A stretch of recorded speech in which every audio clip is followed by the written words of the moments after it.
the Bible? Y'all believe in God? Okay. You believe in the Bible? You believe in God, sis? All right, let me ask you a quick question. What is the nationality of your father? Because DJ, if you know growing up, what were you called? You were called, okay, so Rose, you were called Christian. What were you called, DJ? Christian. What about nationality? When you filling out a job application, it says African American, black, right? Black, I was called Jamaican, right? But what does God call us? Because can you find black or African American as a race in the Bible? Can you? No, you can't. So why is it that we call ourselves that? Give me Deuteronomy 28:15. Look, on this sign right here, DJ, look at this. Look at this, DJ. On this sign right here, on the right side, on your right, you're gonna have the names that the world gives us. Our captain, our oppressors give us, right? So they call us African American, American Black, West Indian, Cuban, Dominican, Guatemalan, Panamanian, right? But God says that we're Judah, Benjamin, Levi, Ephraim, Gad, so on and so forth. All right? Now we're gonna find out according to the Bible. Because think about it. Are we now all waiting for Christ to come back? So if we're waiting for Christ to come back, shouldn't we know the name that he's gonna call his people? Let's find out right now. Deuteronomy chapter 28 and verse 15. But it shall come to pass, if thou wilt not hearken unto the voice of the Lord thy God. DJ, did you hear that? What did it say? See, you ain't paying attention. Pay attention. Read. Deuteronomy chapter 28 and verse 15. But it shall come to pass, if thou wilt not hearken unto the voice of the Lord thy God. It said if we don't listen unto what God tells us to do, something's going to happen. Read. To observe, to do all his commandments and his statutes, which I command thee this day. It said if we don't do God's commandments and his statutes, all the laws that he tells us to do, there's something that's going to happen to us. Read. That all these curses shall come upon thee and overtake thee. Rose, are curses a good thing or a bad thing? DJ, are curses a good thing or a bad thing? Say what? It depends? Alright, so if I curse you Allah, is that a good thing? If somebody is into witchcraft and they put a curse on you, is that a good thing? So are curses a good thing or a bad thing? Curses are a bad thing, right? So right now we just read that Moses said he would tell the Israelites, if we didn't keep God's law, statutes, and commandments, we'd be cursed as a people. One of the commandments, let me ask y'all, what's your relation with each other? That's your fiance. Okay. How long y'all been engaged? 6 months now? What's holding you up to actually just getting married? So what now? So you get married next year? Why you waiting until next year? You can just walk down to the Duval County Courthouse and get the paper signed tomorrow. Where you from? From Georgia? Okay, go to Georgia and do it. Hebrews 13:4. Get that, Hebrews 13:4. No, y'all can stay up here. Y'all can stay up here. Yeah, we're in Tallahassee. You're from Tallahassee? They out there. Yeah, no, we're out there in Tallahassee. But look at this. Well, because, okay, so you've seen us. You've seen them in Tallahassee, right? Have you actually followed them? No, no. Okay, if you want to. What about you? You ain't never seen it? Rose ain't never tell you nothing about it? All right, well, look. So we're out here teaching the so-called blacks, Hispanics, and Native American Indians that we're the Israelites according to the Bible, right? And part of the reason why we're in this captivity, why we're at the bottom of society right now, is because we're not keeping God's law, statutes, and commandments. One of his commandments was to get married, right? You're not supposed to be having sex before marriage. Read what you got. Hebrews chapter 13 and verse 4. Marriage is honorable in all. Rose, have you ever heard that? What about you, DJ? You ever heard marriage is honorable in all? What does that mean? I'm trying to ask you. What do you think that means? Stand under the shade. Rose, what do you think that means? Marriage is honorable and all. You said, right. It means respecting each other, because if you're just sleeping around with someone, right now, if he's just sleeping around with you, he's making you out to be a whore. He's not making you an honest woman, which would be to marry you, right? The same thing for you, DJ. You're not supposed to be just, sleeping with all types of women and whatnot. You're supposed to be with one wife. Whose Lord said that? You always say that, so why you ain't get married yet? Why y'all walking away? What was that, Sirach 42:7, with all things in writing? No, but listen, because look, why are we in this captivity? Why are we at the bottom right now? Why are people being afflicted? Why is it that anywhere we go, whether we're in Georgia, in Miami, in Tallahassee, in Jacksonville, in New York, California, Guatemala, Panama, wherever we are, our people are, why is it that we're at the bottom of society? Why is it that we're the only ones that have the BS jobs where we're essential workers, so we're the only ones that have to work in a toxic environment when you have COVID-19 coming out plaguing the whole world? Why is it that we get the bottom of the barrel? Right. Because we don't want to keep God's law. Right. Because we want to continue in our lasciviousness. We want to continue in doing things that we shouldn't be doing, such as having sex outside of marriage. Like you just said, she's your fiance. But how long did you say for? You said for 6 months. And you said how long until you marry her? Say it again? You said next year. That's a whole year and 6 months of you just telling her, yeah, I'm gonna marry you. But you know what happens? Oftentimes we'll say that. Say, yeah, babe, I'll marry you. 10 years later, yeah, babe, I'll marry you. You got 3 kids by her, 4 kids by her, 5 kids by her. But then you ain't give her nothing. She can't take your last name. Then what happens? You end up on your deathbed, right? You have amounted a whole bunch of assets or whatever throughout your life. And now when you actually die, she gets nothing. So now you can't even take care of her. Bring it out. Read what you got. Sirach chapter 42 and verse 7. Deliver all things in number and weight, and put all in writing. Everything that you do has to be in writing. Everything. Give me, what was it? Psalms 119:59. Gotcha. DJ, everything you have to do has to be in writing. Read what you got. Psalms chapter 119 and verse 59. I thought on my ways and turned my feet unto thy testimony. I made haste and delayed not to keep the commandments. All of our people, you so-called blacks, Hispanics, and Native American Indians, you need to make haste to turn back to God's laws.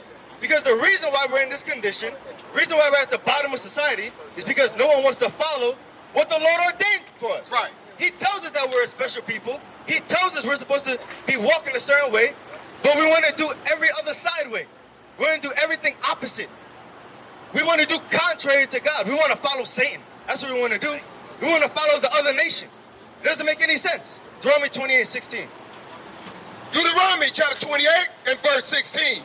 Cursed shalt thou be in the city. It said we're going to be cursed in the city. God said he's going to curse his people in the city, in Jacksonville, in Duval County, in Georgia, wherever we are, whether it be North, Central, South America, all over the world. We're going to be cursed in the city because we don't want to keep God's laws. How are we cursed today? How are we cursed? We're cursed because we work the menial jobs. We're the ones that barely make anything. Right. We're the ones that live in the slums and the ghettos. Right. We're the ones that got drugs all over in our community. Hey, how you doing, bro? Let me ask you a quick question. Let me ask you a real quick question.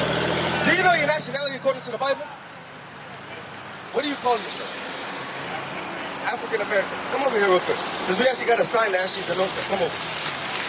What's your name? Ken. Say it again? Ken. Ken? Alright, okay, I'm Zephaniah. So look at this, Ken. On this sign, right? You have 2 lists. One side are the names that God gives us. Those are the names that you can find actually in the Bible for his chosen people. How you doing, bro? What's your name? Charles? All right, nice to meet you, Charles. Charles, Ken, my name is Zephaniah, okay? So we're trying to find out who we are according to the Bible. What would you call yourself, Charles? What's your nationality? Because Ken, you said you were African American, right? What would you call yourself? African American. Okay, look at this. So on this side, got two sides. On your left side, you see the names that God gives us. These names you can actually find in the Bible. But then on the right side, on the flip side, you got American Black, West Indian Black, Haitian, Puerto Rican. Those names are the names that man gave us. Those names are the names that our oppressor gave us. Right. In captivity, in slavery. Right. You can't find any of these names in the Bible. Bring it out. So now let's find out what's our nationality. Because we keep calling ourselves African American, but that don't really make no sense. Are we from Africa? Are we from America? Which one? Read what you got. Deuteronomy 28. Deuteronomy chapter 28 and verse 15. But it shall come to pass, if thou wilt not hearken unto the voice of the Lord thy God. What do you think that means, Charles? If you will not hearken unto the voice of the Lord. Right. If you don't listen. You agree with that, Ken? If you don't listen, read. To observe, to do all his commandments and his statutes, which I command thee this day. He said if you don't listen, right, to observe and to do all the commandments and the statutes, which are written in the Bible, something's going to happen. Read. That all these curses shall come upon thee and overtake thee. Now, Ken, a curse is a good thing or a bad thing? That bad? Would you agree, Charles? Right, curses are a bad thing. So if we don't, do you think we're cursed as a people right now? Or do you think we're blessed? Just really think about it. Okay, let's actually, let's use these signs, right? So let's take a little walk in African American history, so-called African American history in America, right? Look at this, Charles. So, why do you think we're cursed?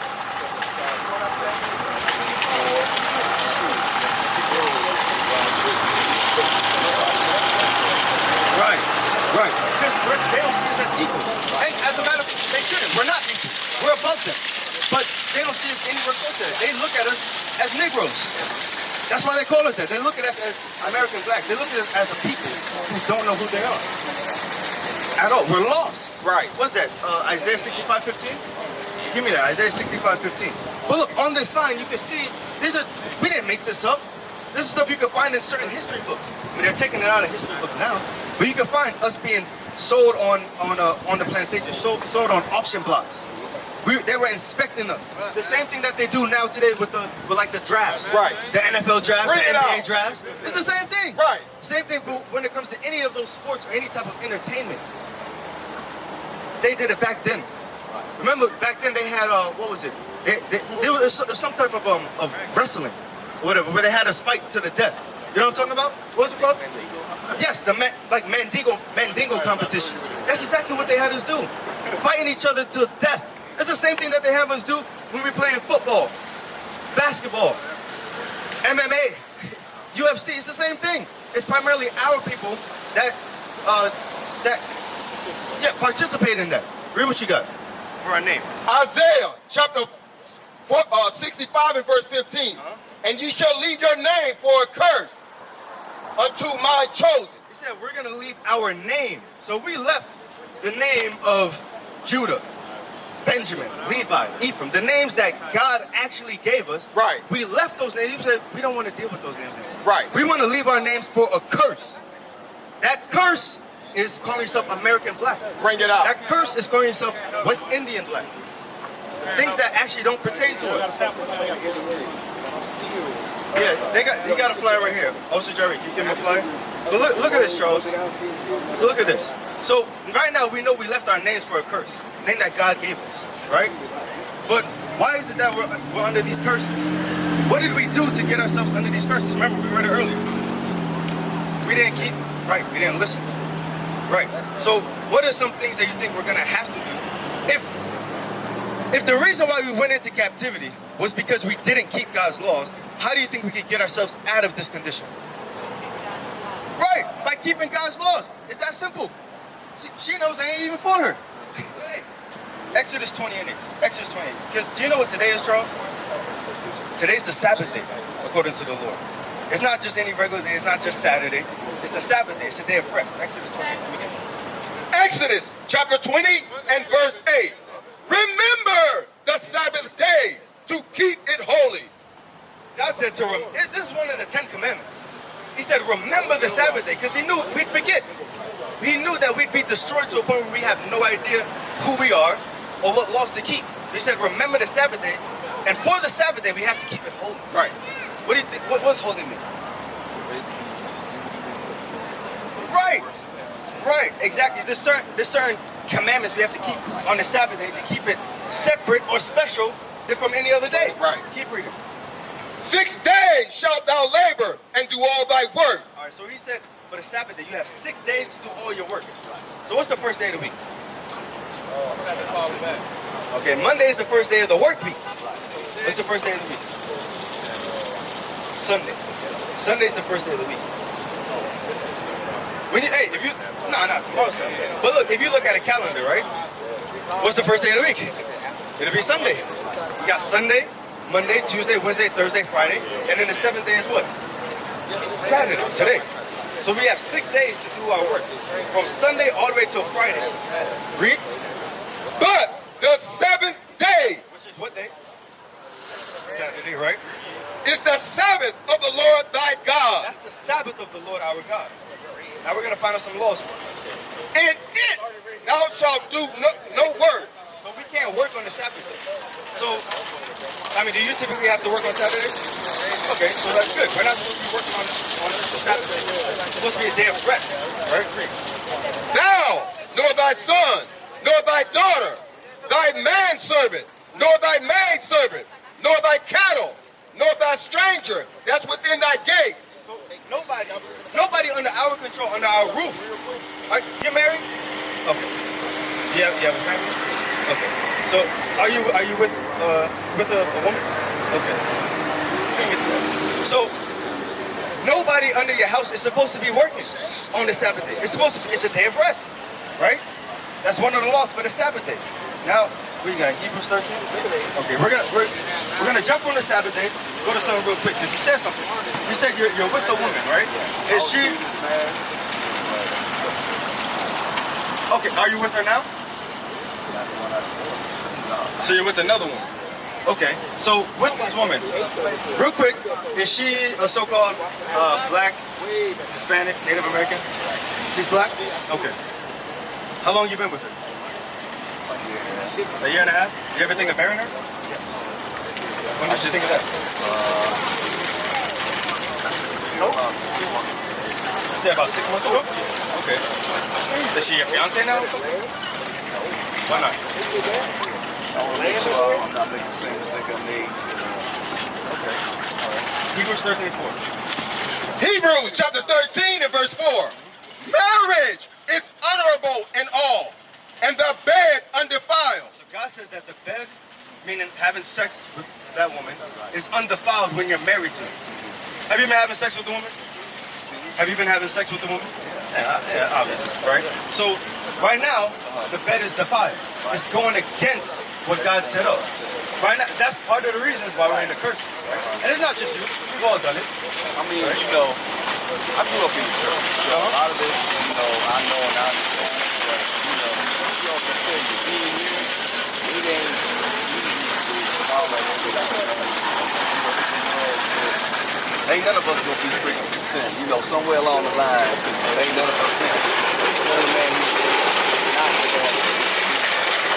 That's why a way for us to get back going is we messed up. You know what I mean? Right. You're talking about grace? Yeah. Okay, but what is grace? Something that gives you a way to come back to that. Let's find out what grace is. Because you've obviously had bank accounts and whatnot. Bank accounts, okay. So I remember I had, because I'm young. So back in the day when I was finally actually learning about finances and all that, personal finance, I had a bank account and I got a notice at one point. Well, it was a credit card. I got a notice one point and it said that they're giving me a 1 month grace period in order to pay back the bill. I'm like, well, what does that mean? What does that mean? What would that mean in terms of the bank? A 1 month grace period? I guess dealing with a bank that they're giving you time to pay before they hit you with all these charges. Right. So you still, at the end of the day, you still got to pay. That's right. It's the same thing for God. The same thing. Yes, we have grace under Christ, but we still got to keep the laws. Right. Agree with you guys. Titus chapter 2 and verse 11. For the grace of God that bringeth salvation hath appeared to all men. So grace, right? Grace, it does bring salvation for us. It does help us get saved. But how? Teaching us that denying ungodliness. So the purpose of grace is to teach us to go against all types of sin. To teach us to go against whoremongering. To go against breaking the Sabbath day. Right? Read. And worldly lust. And worldly lust. Because in the world, we'd be taught, yeah, just have a girlfriend. You know, try her out. See what happens. Right? Read. We should live soberly, righteously, and godly. So by living soberly, righteously, and godly, that means we're keeping God's laws. Right? Read. In this present world. Right. Even to this day. So grace is upon us right now, so we can get salvation, so we can be saved. But in that grace, we still have to do what? We still have to follow the commandments. So go back to Hebrews 13 and 4. Hebrews 13 and 4. Because one of the commandments is we have to marry the woman that we're with. When they're of the same nation. We're not supposed to be sleeping with other nations. That's why I asked you earlier if she's with the Bible.